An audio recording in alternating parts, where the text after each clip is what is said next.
മുഖ്യമന്ത്രിയുടെ പത്രസമ്മേളനത്തിൽ സാമൂഹ്യ സുരക്ഷാ പെൻഷനുകൾ, ക്ഷേമ ബോർഡ് പെൻഷനുകൾ, സർക്കാർ സർവകലാശാല പെൻഷനുകൾ എന്നിവ നിലവിലെ 1600 രൂപയിൽ നിന്നും പ്രതിമാസ നിരക്കിൽ നിന്നും പ്രതിമാസം 2000 രൂപ വർദ്ധിപ്പിക്കാമെന്ന് പ്രസ്താവിച്ചിരുന്നു. 2025 നവംബർ മാസം മുതൽ ഉയർന്ന നിരക്കിൽ ക്ഷേമ പെൻഷൻ നൽകുന്നുണ്ട്. സർ, 2026-27 വർഷത്തേക്ക് ക്ഷേമ പെൻഷൻ നൽകുന്നതിനായി 14,500 കോടി രൂപ വകയിരുത്തുന്നു. സർ, അംഗനവാടി വർക്കർമാർക്കും ഹെൽപ്പർമാർക്കും സാക്ഷരതാ പ്രേരകന്മാർ, ആശാവർക്കർമാർ, സ്കൂൾ പാചക തൊഴിലാളികൾ, പ്രീ പ്രൈമറി അധ്യാപകരും ആയമാരും തുടങ്ങി ഓണറേറിയം വർദ്ധിപ്പിക്കുന്നതിന് തീരുമാനിച്ചിരുന്നു. ഉയർന്ന നിരക്കിലുള്ള ഓണറേറിയം നൽകി തുടങ്ങി. ഇവരുടെ ഓണറേറിയത്തിലും വേതനത്തിലും കാലോചിതമായ വർധന വരുത്തേണ്ടതുണ്ട്. സർ, ഇവിടെ ഒരു കാര്യം പ്രത്യേകം എടുത്തു പറയേണ്ടതുണ്ട്. കേന്ദ്ര സർക്കാരിൻ്റെ സ്കീമുകളിൽ പണിയെടുക്കുന്നവർക്ക് കേന്ദ്രം ദശാബ്ദങ്ങൾക്ക് മുമ്പ് നിശ്ചയിച്ച ഓണറേറിയമാണ് ഇപ്പോഴും നൽകുന്നത്. ആനുകൂല്യങ്ങൾ ഇതിനിടയിൽ പലതവണ കൂട്ടി നൽകി സംസ്ഥാനത്തിനെതിരെ സമരം ചെയ്യുകയും കേന്ദ്രത്തെ പുകഴ്ത്തുകയും ചെയ്യുന്ന സംഭവങ്ങൾ ഇവിടെ അരങ്ങേറുകയുണ്ടായി. കേന്ദ്ര സർക്കാരിനെതിരെ കേരളത്തിലും ഡൽഹിയിലും സമരം നടത്തുന്നതിനെക്കുറിച്ച് ബന്ധപ്പെട്ടവർ ആലോചിക്കണം. അതെന്തായാലും സ്കീം വർക്കേഴ്സിനെ ചേർത്ത് പിടിക്കുന്ന നയമാണ് ഇടതുപക്ഷം എക്കാലവും തുടരുക. സർ, അംഗനവാടി വർക്കർമാരുടെ പ്രതിമാസ വേതനത്തിൽ 1000 രൂപയുടെയും ഹെൽപ്പർമാരുടെ പ്രതിമാസ വേതനത്തിൽ 500 രൂപയുടെയും വർധനവ് വരുത്തുന്നു.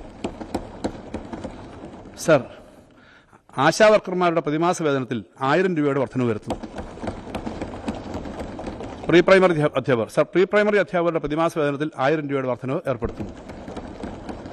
സർ, സ്കൂൾ പാചക തൊഴിലാളികൾക്ക് ദിവസവേതന അടിസ്ഥാനത്തിലാണ് സർ നൽകുന്നത്. ദിവസവേതനത്തിൽ 25 രൂപയുടെ വർധനവ് ഏർപ്പെടുത്തുന്നു. സർ, സാക്ഷരതാ പ്രേരകന്മാരുടെ പ്രതിമാസ വേതനത്തിൽ 1000 രൂപയുടെ വർധനവ് ഏർപ്പെടുത്തുന്നു.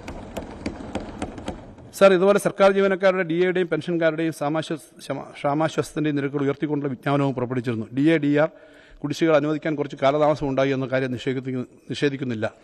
അത് പരിഹരിക്കാനുള്ള നടപടികൾ സർക്കാർ സ്വീകരിക്കും. ധനകാര്യത്തിലെ പുരോഗതി. സർ, കേരളത്തോടുള്ള കേന്ദ്ര സർക്കാരിന്റെ അവഗണന അതിന്റെ പാരമ്യത്തിലെത്തിയത് ഈ സർക്കാരിന്റെ കാലത്താണ്.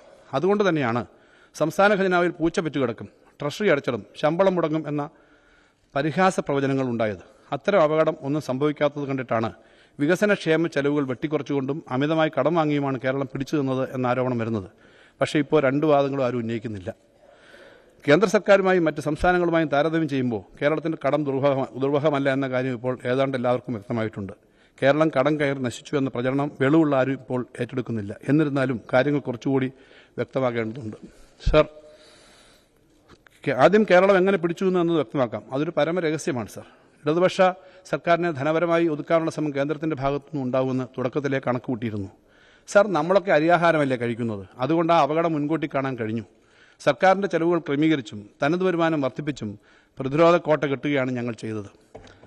സർ, ഹൃദയം നിറഞ്ഞ സന്തോഷത്തോടെ അഭിമാനത്തോടെ ഈ സഭയെ അറിയിക്കട്ടെ, കഴിഞ്ഞ 5 വർഷക്കാലത്തിൽ ഏകദേശം 1,27,747 കോടി രൂപയുടെ അധിക വരുമാനമാണ് തനത് നികുതി വരുമാനത്തിന്റെ കാര്യത്തിൽ നമുക്ക് സൃഷ്ടിക്കാൻ കഴിഞ്ഞത്.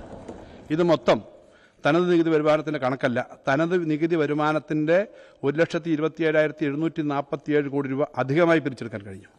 സർ, 2025-26 ധനവർഷത്തെ കണക്കുകൾ അന്തിമമാക്കുമ്പോൾ ഇത് ഇനിയും ഉയരും.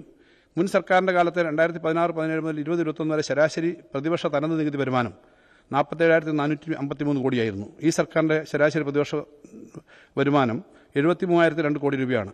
2025-26 വർഷത്തെ കണക്കുകൾ അന്തിമമാക്കുമ്പോൾ ശരാശരി തനത് നികുതി വരുമാനം ഇനിയും ഉയരും. ഈ ബജറ്റിൽ 2025-26 തനത് നികുതി വരുമാനമായി റിപ്പോർട്ട് ചെയ്യുന്നത് 83,731 കോടി രൂപയാണ്.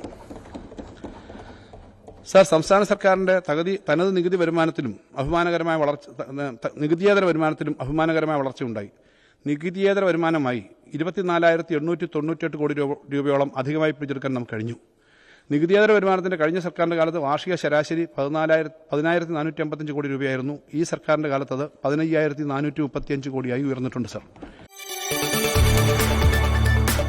കൂടുതൽ വാർത്തകൾക്ക് news 18 Keralam YouTube channel subscribe ചെയ്യുക.